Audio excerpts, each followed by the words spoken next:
বিন্দাকে নিজের হাতে গুলি করে শেষ করে দিল বিহু। হ্যাঁ বন্ধুরা, এমনটাই দেখা যাবে। তাই সম্পূর্ণ জানতে ভিডিওটিতে লাইক দিয়ে চ্যানেলটি সাবস্ক্রাইব করে দেখতে থাকুন।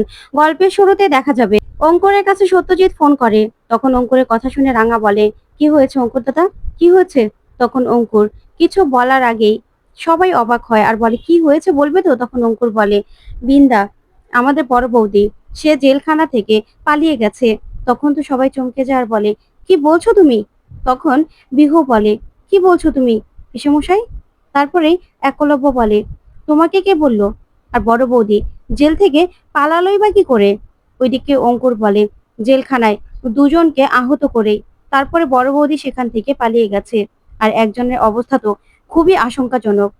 আর সে নাকি জেলখানা থেকে বের হওয়ার আগে এটা বলে বেরিয়েছে যে আমাদের কাউকে ছাড়বে না, বসুবাড়ির সবাইকে সে শেষ করেই ছাড়বে। তার জন্যই সত্যজিৎ আমাদেরকে ফোন করে সাবধান করলো। তখন একলব্য সহ সবাই এই কথা শুনে ভয় পেয়ে যায়। তখন অঙ্কুর বলে, হ্যাঁ, আমাদের তো এখন সাবধানে থাকতে হবে, কারণ যে কোনো সময় বৃন্দা বসু এখানে চলে আসতে পারে।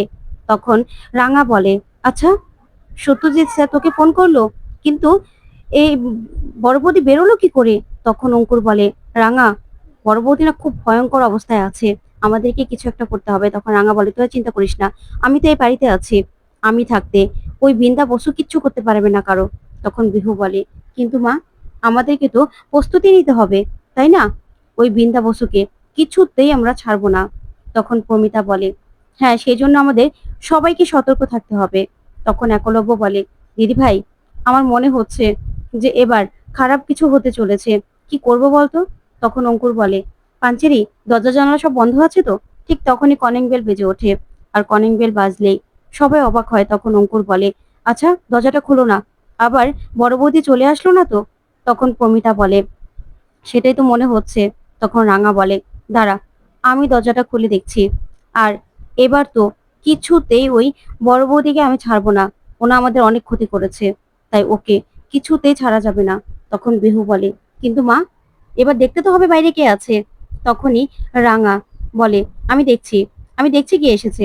তখন অফিসার বারবার করে কলিং বেল চাপতে থাকে। তখন রাঙা জানালা দিয়ে দেখে আর বলে, এদিক দেয়।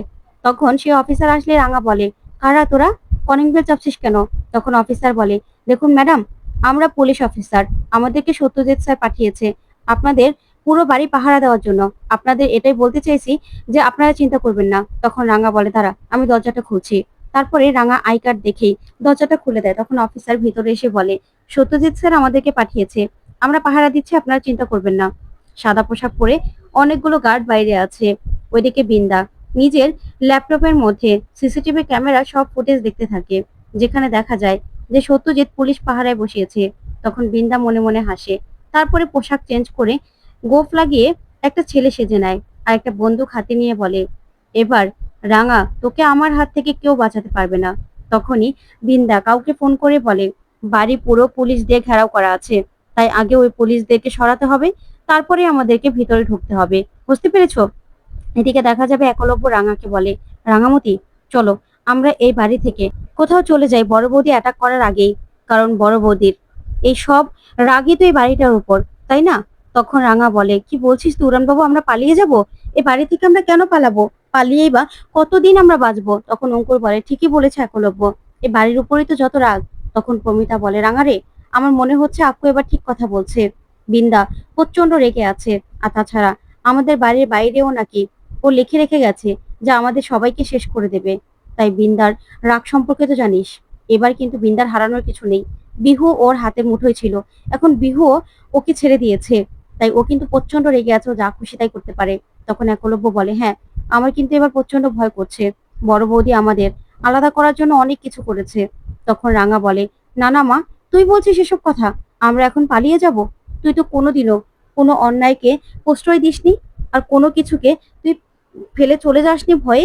তাহলে এই বাড়িটা তুই আর বাবার স্বপ্ন, তাহলে আমরা কেন চলে যাব? তখন বিহু বলে, আচ্ছা, আমার একটা বন্দুক দরকার, আমি কি লাইসেন্স সহ নিজেদের আত্মরক্ষার জন্য একটা বন্দুক পেতে পারি না? তখন রাঙার কাছে গিয়ে বলে, হ্যাঁ মা, আমার হাতে একটা বন্দুক আসতে পারে না?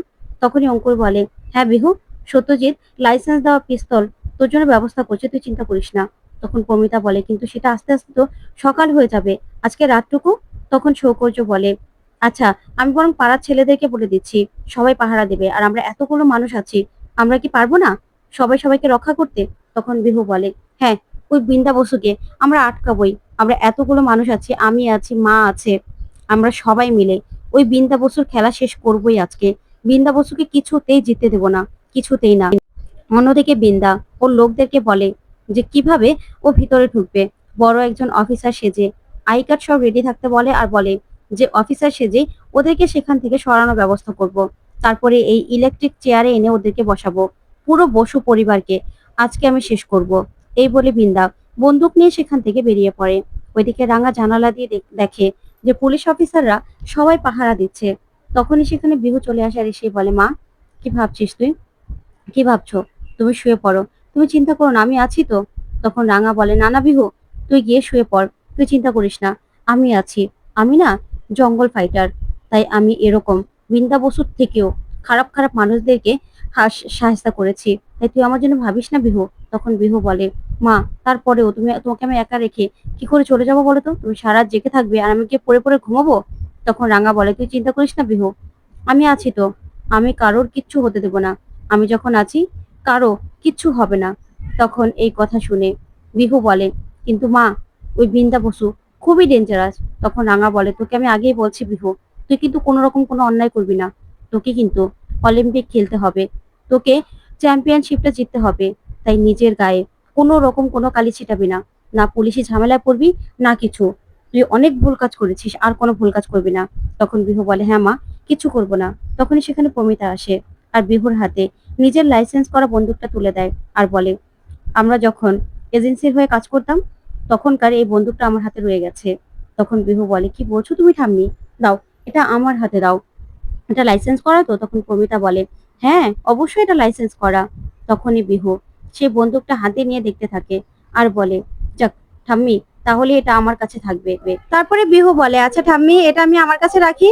তখন রাঙা বলে, বিহু, তুই কেন তোর কাছে রাখবি? তখন বিহু বলে, মা, শুধুমাত্র আমার কাছে রাখবো, আমি বললাম তো কিছু করব না, আমি নিজেকে রক্ষা করব, তোমাদেরকেও রক্ষা করব, ওই বৃন্দা বসুকে আজকে আমি কিছুতেই জিততে দেব না মা।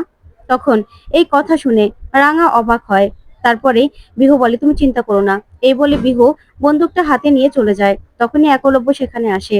তারপরে রাঙা প্রমিতাকে বলে, মা, আমার না কেমন যেন খুব ভয় করছে, কি হবে কে জানে। তারপরেই বিহুর একলব্যকে বলে, বাবা তুমি ঘুমাওনি? তখন একলব্য বলে, না, আমার ওই রুমে একা একা একদম ঘুম আসছে না, আমি এখানেই থাকবো।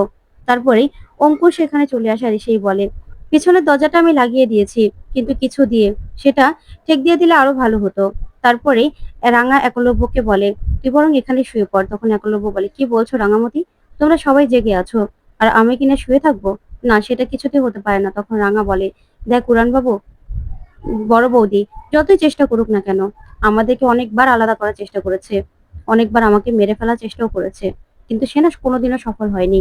দেখ, না হলে মুদ্রা ঘর থেকে আহিদি দিদির সাহায্যে আমাকে সমুদ্রে ফেলে দিল, তাতে বরঞ্চ বড় বৌদি খুশি হয়েছিল, মনে করেছিল তার ঘাট থেকে হয়তোবা আমি নেমে গেছি বা আমি নেই, সেই জন্য উনি ওনার এই খারাপ কাজগুলো করতে পারবে। কিন্তু না, আমি তো ফিরে আসলামই বল, আমাকে তো ফিরে আসতেই হতো বল।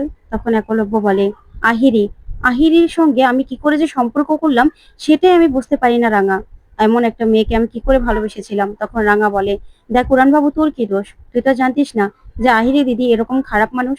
আহিরি দিদি আমাকে যখন সমুদ্রে ফেলে দেয় না, ও ভেবেছিল আমি মরে গেছি, কিন্তু দেখ আমি ঠিকই আবার ভালোভাবে ফিরে এসেছি তোদের রক্ষা করার জন্য। এবার বড় বৌদিকে নিজের শাস্তি পেতেই হবে, তুই চিন্তা করিস না। ঠিক তখনই দরজায় কেউ নক দেয়, আর তখন একলব্য আর রাঙা বলে, চল গিয়ে দেখি তো কে এসেছে। তারপরে সবাই মিলে দরজার সামনে যায়, গিয়ে বলে, এত রাতে কে এলো? তখনই সে অফিসার বলে, ম্যাডাম, আপনাদের সঙ্গে আপনাদের কথা বলার জন্য আর আপনাদের সুরক্ষার জন্য বড় অফিসার এসেছে ডিবি থেকে, তার সঙ্গে আপনাদের দেখা করাতে চলে এলাম।